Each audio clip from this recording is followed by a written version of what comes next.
નમસ્કાર વિદ્યાર્થી મિત્રો, હું અલ્તાફ લાખાણી નીલકંઠ વિદ્યાપીઠ તળાજાની YouTube ચેનલમાં તમારું હાર્દિક સ્વાગત કરું છું. વિદ્યાર્થી મિત્રો, આ લેક્ચરની અંદર આપણે અથડામણનો સંઘાત સિદ્ધાંત છે એની સમજૂતી મેળવવાની છે. થિયરી માટે મોસ્ટ આઈએમપી કહેવાય એવો ટોપિક છે. નવા સિલેબસ NCERT ની અંદર આની બહુ ટૂંકાણમાં માહિતી આપી છે, પરંતુ જૂના સિલેબસની અંદર આની વિસ્તારમાં માહિતી આપેલી છે. તો આપણે બંનેનું સમન્વય કરીને જે છે આ ટોપિકમાં જે છે અભ્યાસ કરીશું. 1916 ની અંદર બે વૈજ્ઞાનિકો હતા, મેક્સ સ્ટ્રોઝ અને વિલિયમ લુઇસ. આ બે વૈજ્ઞાનિકોએ સાથે મળીને આ સિદ્ધાંત ઉપર કામ કર્યું.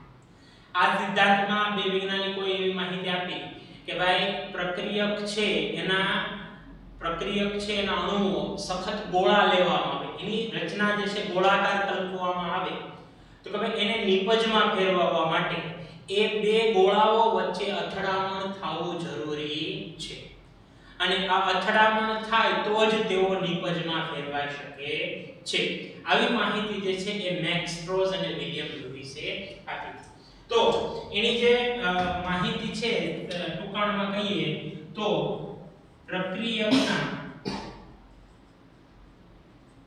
સખત ગોળાઓ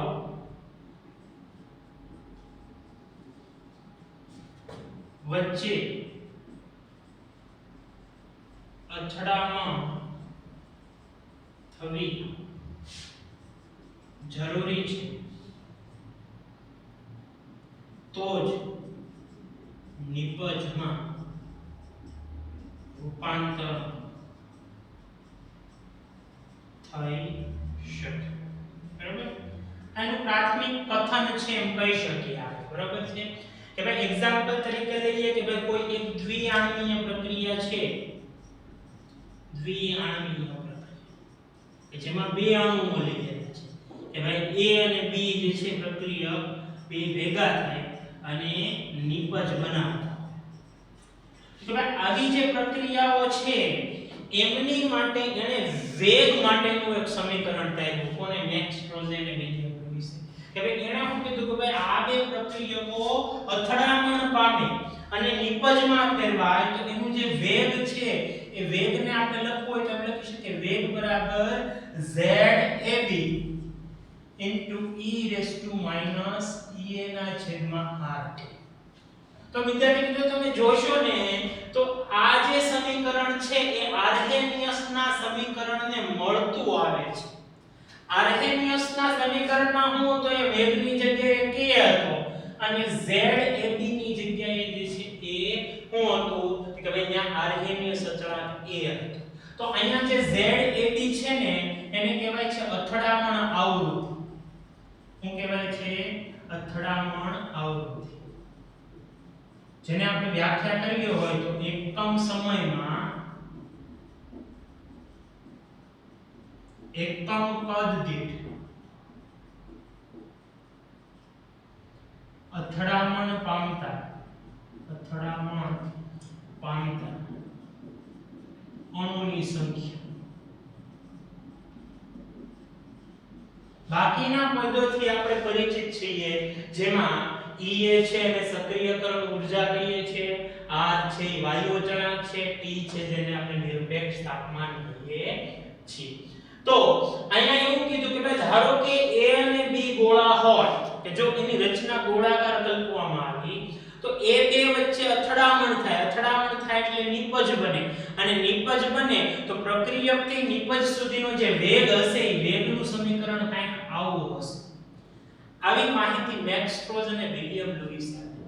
વધારામાં એણે એવું સંશોધન કર્યું કે સ્વાભાવિક છે કે ભાઈ હું તમને એમ કહું કે ભાઈ મેં તમને ઉદાહરણ આપ્યું હતું ચા બનાવવાનું. ભાઈ પ્રક્રિયકો લઈ લીધા પછી આપણે એને ઉષ્મા આપવી પડે તો જ જે છે નિપજમાં આવે. તો અહીંયા મેં A અને B લીધો. હવે A અને B પાસે ઊર્જા છે પરંતુ આટલી ઊર્જા નથી બે એ આપમેળે અથડામણ. તો અણુઓ પાસે એટલી ઊર્જા હોવી જોઈએ કે જે અથડામણ પામી શકે. હવે બે અણુ લીધા છે પણ અણુઓ એક સાથે રહે, અહીંયા રહે, આ અહીંયા રહે, આ અહીંયા રહે, પણ બે નજીક જ ન આવે તો એમની વચ્ચે અથડામણ થઈ શકતી નથી. તો અણુઓ પાસે એટલી ઊર્જા હોવી જોઈએ કે બે એકબીજાની નજીક આવે અને અથડામણ પામે. તો અહીંયા પહેલું કથન એને એવું આપ્યું આની અંદર કે ભાઈ પ્રક્રિયકના અણુ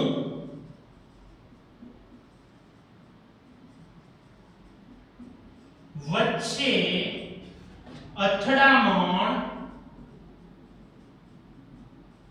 થવી જરૂરી છે. બરાબર. હવે અથડામણ ક્યારે થાય કે ભાઈ અણુઓ નજીક આવે. અણુઓ નજીક ક્યારે આવે કે જ્યારે એની પાસે ચોક્કસ ગતિ ઊર્જા હોય. એની પાસે ગતિ ઊર્જા કેવી હોય? ચોક્કસ હોય. જો અણુઓ નજીક જ ન આવે તો નિપજમાં ફેરવાશે ને. એ તમને જે છે આલેખ દ્વારા સમજાવ્યું હતું.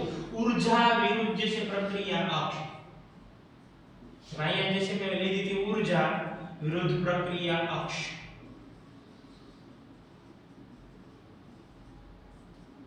મેં તમને કીધું તો અહીંયા મેં પ્રક્રિયક લીધો, સક્રિયકૃત સંકીર્ણ અને અહીંયા નિપજ. બરાબર છે? પ્રક્રિયા. તો અહીંથી લઈને અહીંયા સુધી પહોંચવા માટે ઊર્જા હોવી જોઈએ. ધારો કે મારી પાસે 10 કિલો જૂલ ઊર્જા છે, પરંતુ નિપજમાં ફેરવવા માટે 50 કિલો જૂલ ઊર્જા જોવે. કેટલી જોવે? 50. તો અહીંથી લઈને અહીંયા સુધી પહોંચવા માટે જે જરૂરી ઊર્જા જોવે છે એ હોવી જોઈએ. એ ઊર્જાને આપણે શું કહેતા હતા? સક્રિયકરણ ઊર્જા. જો ઘણા પાસે જે છે આટલી ઊર્જા ન હોય તો એની પાસે કેટલી હોવી જોઈએ કે ભાઈ એની પાસે પછી થ્રેશોલ્ડ એનર્જી હોવી જોઈએ. એટલી કુલ ઊર્જા હોવી જોઈએ. 50 એ 50 કિલો છે. બરોબર છે? તો અહીંયા જરૂરી ઊર્જા કે ભાઈ પ્રક્રિયકથી નિપજમાં ફેરવવા માટે જે જરૂરી ઊર્જા જોવે એ હોવી જોઈએ. એટલે એને ન્યૂનતમ ગતિજ ઊર્જા કીધું છે. તેનું બીજું કથન શું છે કે ભાઈ અથડામણ પામવા માટે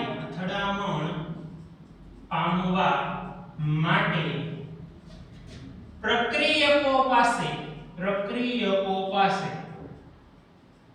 ન્યૂનતમ ગતિજ ઊર્જા. અહીંયા કોઈ પણ ઊર્જા લખી શકો, એવું જરૂર નથી ગતિજ ઊર્જા. એ ખાલી ઊર્જા લખો તો પણ ચાલે. ગતિજ ઊર્જા જેને આપણે થ્રેશોલ્ડ એનર્જી કહીએ છીએ. થ્રેશોલ્ડ ઊર્જા બરોબર જરૂરી છે. ભાઈ એની પાસે ઓછામાં ઓછી એટલી ઊર્જા તો હોવી જોઈએ કે અણુઓ અથડાય. જો અથડામણ જ નહીં થાય તો નિપજ બનશે જ નહીં. પછી ત્રીજું કથન કે મેક્સ પ્રોસ અને વિલિયમ લુઇસના જે અભ્યાસમાં ત્રીજું કથન એવું આવ્યું કે ભાઈ પ્રક્રિયકો અથડાય તો કે ભાઈ એવું જરૂરી નથી કે ભાઈ બધા પ્રક્રિયકો જે છે નિપજમાં છે. હા, જો નિપજમાં ફેરવાય તો એને ફળદાયી અથડામણ કહેવાય કે ભાઈ જેમાં ફળ મળ્યું નિપજ મળે. પણ જેમાં નિપજ ન મળે એને જે છે એ ફળદાયી અથડામણ કહેવાતું નથી. તો ફળદાયી અથડામણ અથવા તો એનું બીજું નામ છે અસરકારક અથડામણ. કે ભાઈ અસરકારક અથડામણ જે છે એ થવી જરૂરી છે. હવે અસરકારક અથડામણ ક્યારે થાય? તો એવો અભ્યાસ કર્યો કે ભાઈ જો યોગ્ય દિશામાં અણુઓ આવે, યોગ્ય દિશામાં જો અણુઓ આવે તો એમની નિપજ બને, નકર નિપજ ન બને. હું તમને એક્ઝામ્પલ જે છે એ સમજાવું અહીંયા. તો કે ભાઈ ધારો કે હું અહીંયા બે અણુઓ લઈ લઉં, એમની વચ્ચે પ્રક્રિયા કરાવું. ધારો કે મેં અહીંયા જે છે એ A2 B2 જે છે એમની વચ્ચે પ્રક્રિયા કરાવી અને એમાં જે છે 2AB બન્યા. કેટલા બન્યા? 2AB. આનું એક્ઝામ્પલ લેવો હોય તો H2 ને I2 પણ તમે લઈ શકો. 2HI જે છે. હવે ધારો કે અહીંયા જે છે એ સખત ગોળા લઈ લીધા. હવે A અને A જે છે એના સખત ગોળાઓ લીધા. બરાબર?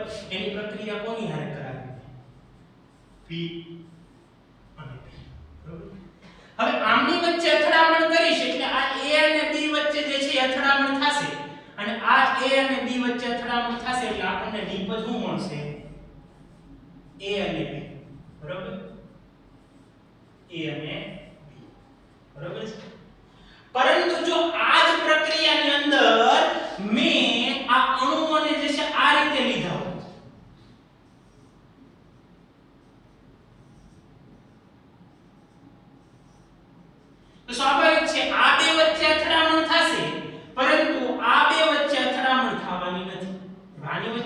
અથડામણ નહીં થાય, પરંતુ આ બેની વચ્ચે અથડામણ થશે. તો આને જે છે એ યોગ્ય દિશા ન કહેવાય, આ યોગ્ય દિશા છે. આ અયોગ્ય દિશા છે એમ કહી શકીએ. તો અહીંયા જે છે નિપજ પ્રાપ્ત ન થાય, નિપજ પ્રાપ્ત થશે નહીં. આમાં જે છે નિપજ પ્રાપ્ત થાય. આ જો મેં આ રીતે લીધા હોય ધારો કે,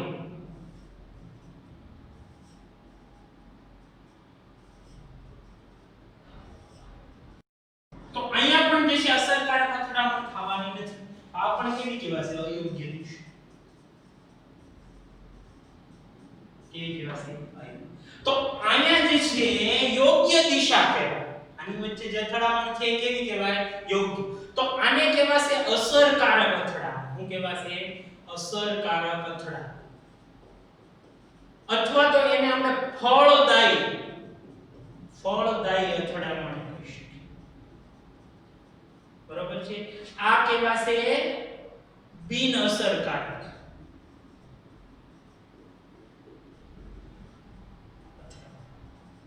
બરોબર છે? કે જેમાં નિપજ પ્રાપ્ત થતી નથી. તો એનો જે ત્રીજો મુદ્દો હતો એ મુદ્દો શું હતો કે ભાઈ ફળદાયી અથડામણ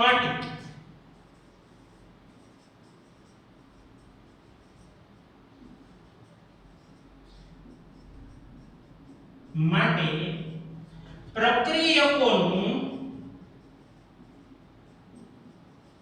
યોગ્ય દિશામાં અથડાવવું જરૂરી છે. અહીં યોગ્ય દિશાની જગ્યાએ યોગ્ય દિક વિન્યાસ એમ પણ લખેલું છે. તો એ બેનો અર્થ એક જ થાય છે. બરોબર છે? દિક વિન્યાસ એટલે દિશા કહેવાય. બરોબર છે?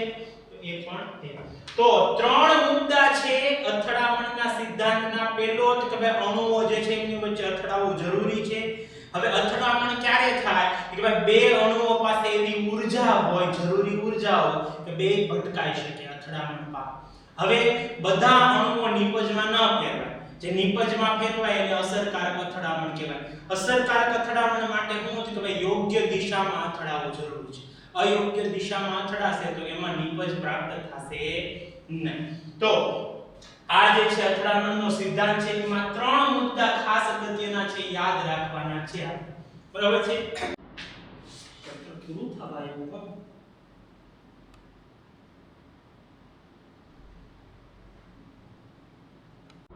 વિદ્યાર્થી મિત્રો, અહીંયા આપણે જોયું કે ભાઈ જે છે એ અસરકારક અથડામણ થશે એ જ નિપજમાં ફેરવાય. તો આનો અર્થ એવો થાય કે ભાઈ નિપજ જે છે પૂરેપૂરી મળે ને.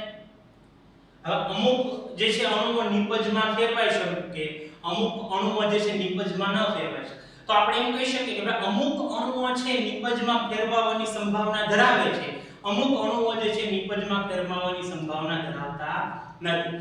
તો આ જે સંભાવના છે કે ભાઈ આટલા જે છે અણુઓ નિપજમાં ફેરવાશે, એટલા અણુ નિપજમાં નહીં ફેરવાય, તો એના આધારે નવો અવયવ જે છે આની અંદર ઉમેરવામાં આવશે. એને કહેવાય છે સંભાવ્યતા અવયવ. કે ભાઈ આ જે છે એ નિપજમાં ફેરવાતા અણુઓ માટે વેગ બરાબર ZAB સંભાવ્યતા અવયવ P e raised to minus en છે. તો અહીંયા P જે છે સંભાવ્યતા અવયવ છે,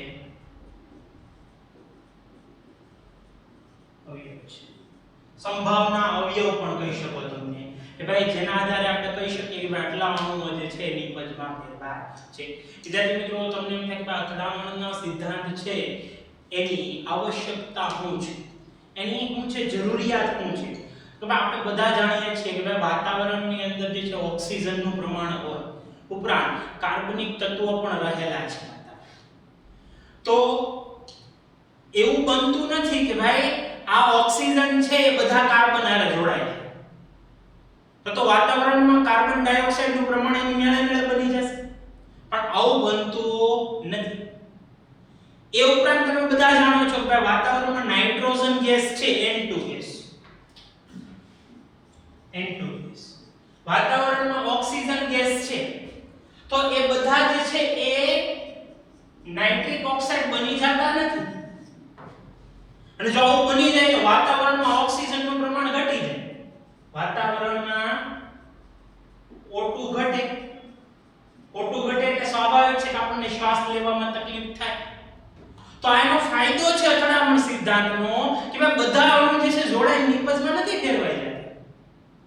અમુક અણુઓ કે જેમની યોગ્ય દિશામાં અથડામણ થાય, જેમની પાસે ઓછામાં ઓછી ગતિજ ઊર્જા હોય, એ જ અણુઓ જે છે નિપજમાં ફેરવાય છે. આ એના ફાયદાઓ છે કે ભાઈ વાતાવરણમાં કાર્બન ડાયોક્સાઇડ એની મેળે બની જતો નથી, ઓક્સિજનનું પ્રમાણ જળવાઈ રહે છે. ઉપરાંત એના ગેરફાયદા શું છે અથવા તો એમ કહી શકીએ એની મર્યાદા શું છે અથડામણ છે. તો એની મર્યાદા માત્ર એક જ છે કે આની અંદર પ્રક્રિયકના અણુઓ છે ને ગોળાકાર કલ્પના કરી છે, પરંતુ એનું બંધારણને ધ્યાનમાં રાખવું નથી. જેના સ્ટ્રક્ચરને ધ્યાનમાં રાખવામાં આવે તો એના નિયમો કદાચ બદલાય છે. તો આની મર્યાદા છે કે ભાઈને સખત ગોળા તરીકે કલ્પના કરી છે, એના જે છે બંધારણને ધ્યાનમાં રાખવું. તો આ ટોપિક હતો આપણો જે છે એ અથડામણનો સંઘાત સિદ્ધાંત. વિદ્યાર્થી મિત્રો, હવેનો જે ટોપિક છે આપણો એ બોર્ડની એક એક્ઝામમાં 4 માર્ક્સના ક્વેશ્ચનમાં પૂછાઈ ગયું તો થિયરેટિકલ, પરંતુ એનસીઈઆરટી ની અંદર આ ટોપિક જે છે એને કાઢી નાખવામાં આવેલો છે. છતાં આપણે અગત્યનો ટોપિક સમજી ઘણી વખત એમસીક્યુ પૂછાય છે નીટ જેડબલ ની અંદર, એટલા માટે આ ટોપિક જે છે આપણે એને અભ્યાસ કરીશું. ટોપિકનું નામ છે સ્થિતિ ઊર્જાના સંદર્ભમાં ઉષ્મા શોષક અને ઉષ્મા ક્ષેપક પ્રક્રિયા સમજાવો. આ જે છે ટોપિક છે. એટલે આપણે બધા જાણીએ છીએ કે કોઈ પણ પદાર્થ જો દળ ધરાવતો હોય, દળ એટલે કે વજન હોય એની, તો એમાં ઊર્જા હોય. ઊર્જા જે છે બે પ્રકારની હોય છે. એક હોય છે સ્થિતિ ઊર્જા અને ગતિ ઊર્જા.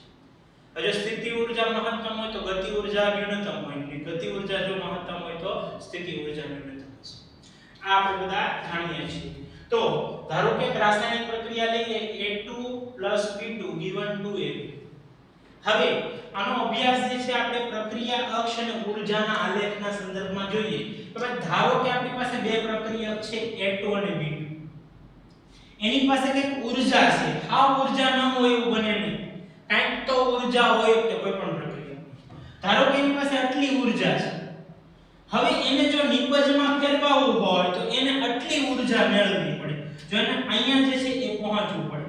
આટલી ઊર્જા જો મેળવે તો એ નિપજમાં ફેરવે. એટલે સ્વાભાવિક છે આપણે બાહ્ય પરિબળો દ્વારા જે છે એને ઊર્જા આપી. એટલે ઊર્જા જે છે અહીંથી અહીંયા સુધી પહોંચાડી. કઈ ઊર્જા કહેશું એને આપણે સક્રિયકરણ ઊર્જા આપી. એટલે એ જે છે એ સક્રિયકૃત સંકીર્ણમાં ફેરવાશે અને પછી એ હેમાં ફેરવાશે નિપજમાં. તો હવે નિપજમાં ફેરવાય એટલે નિપજ હોય એની પણ કઈક સ્થિતિ ઊર્જા છે.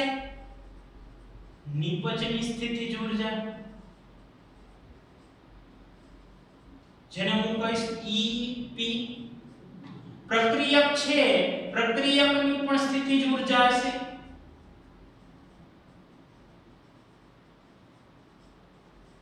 કઈ ઊર્જા એટલે આપણે એને ER કહી દઈએ. પ્રક્રિયકને અંગ્રેજીમાં રિએક્ટન્સ કહેવાય છે, નિપજને પ્રોડક્ટ કહેવાય. તો આની ઊર્જા ER છે, આની ઊર્જા શું છે EP છે.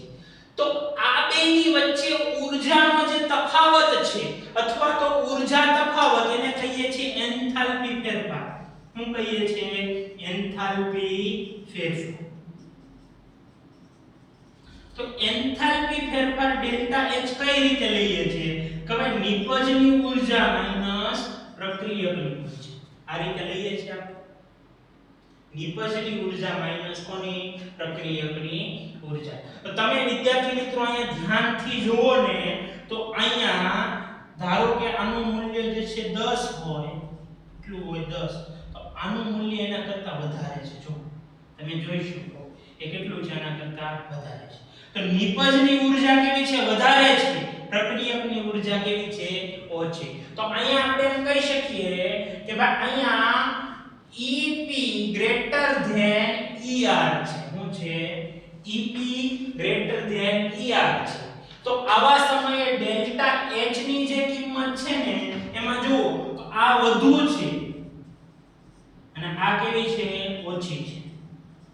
તો આનો જે તફાવત લેશું ફેરફાર, તો એ તફાવત કેવો આવશે? પોઝિટિવ આવશે. કેવો આવશે પોઝિટિવ અને પોઝિટિવ હોય તો આપણે એને શું કહીએ ઉષ્મા શોષક કહીએ છીએ આ આપણે જે છે ઉષ્માગતિશાસ્ત્રમાં ભણી ગયા કે ભાઈ એન્થાલ્પી ફેરફાર ડેલ્ટા H ની કિંમત કેવી હોય ધન હોય તો પ્રક્રિયા કેવી છે ઉષ્મા શોષક તો વ્યાખ્યા કરવી હોય તો શું કરી શકાય કે જ્યારે પ્રક્રિયકની સ્થિતિ ઊર્જા કરતા નિપજની સ્થિતિ ઊર્જા વધારે કેવી હોય નિપજની સ્થિતિ ઊર્જા વધારે તો એવા સમયે પ્રક્રિયા ઉષ્મા શોષક બને તો પ્રક્રિયકની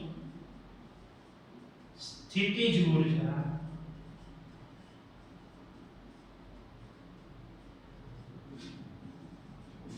કરતા જો નિપજની સ્થિતિજ ઊર્જા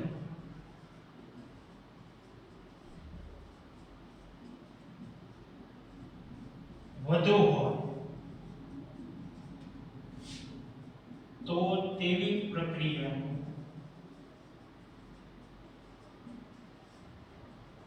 ઉષ્મા શોષક પ્રક્રિયા કહે છે બરાબર છે ખાસ યાદ રાખજો આ જે છે કન્ડિશન ખાસ જે છે યાદ રાખજો બરાબર છે પછી આપણે જે છે કે ઉષ્મા શેપકની વાત કરીએ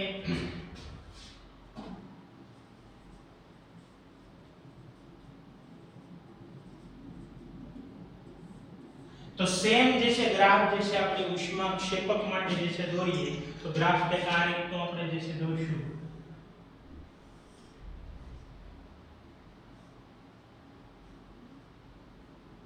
ઊર્જા વિરુદ્ધ પ્રક્રિયા અક્ષ અહીંયા આપણે ધારો કે પ્રક્રિયક છે એની સ્થિતિજ ઊર્જા જે છે એટલી લઈશું આપણે સક્રિયકૃત સંકીર્ણ અને નિપજ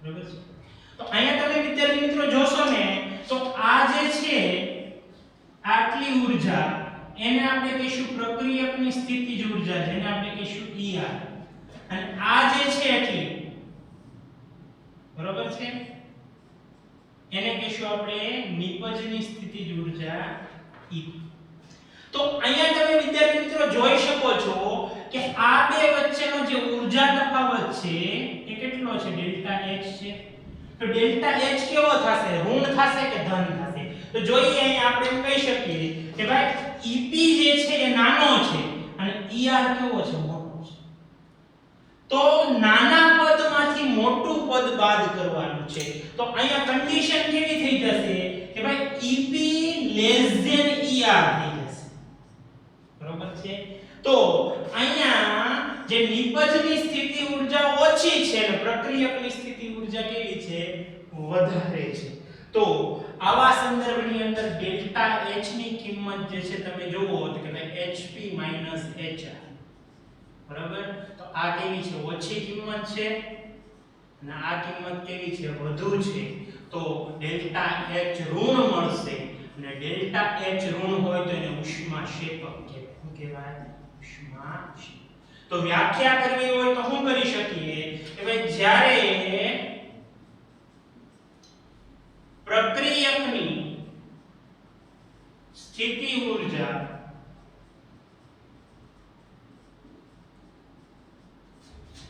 એ નિપજની સ્થિતિ ઊર્જા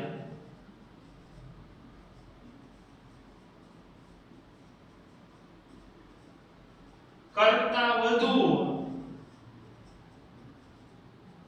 તો તેવી પ્રક્રિયા ઉષ્મા શેપક કહે છે